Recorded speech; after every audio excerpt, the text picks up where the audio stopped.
குடும்பங்கள் எழுப்புதல சுதந்திரிக்க கூடாத படிக்க குடும்பங்கள்ல நிறைய பிரச்சனைகள், போராட்டங்கள், பிரிவினைகளை சத்ரு ஏற்படுத்தி கொண்டிருக்கான்.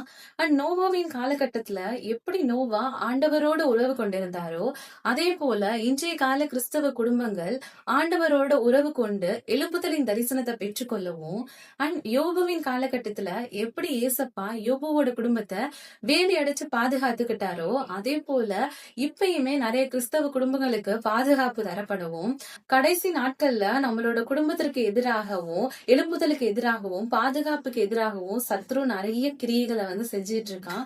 அவனோட கிரியைகள் எல்லாம் கட்டப்படவும் நம்ம ஜெபிப்போம். நான் ரீசெண்டா பாக்குற விஷயங்கள் இதுதான். சத்துரு குடும்பங்களுக்கு எதிராக நிறைய கிரியைகளை செஞ்சிட்டு இருக்கான்.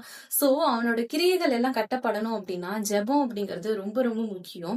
நம்ம எல்லாரும் சேர்ந்து ஜெபிக்கும் போது இந்த ஜெபங்கள் பரலோக ராஜ்யத்திற்கு எடுத்து செல்லப்படும்.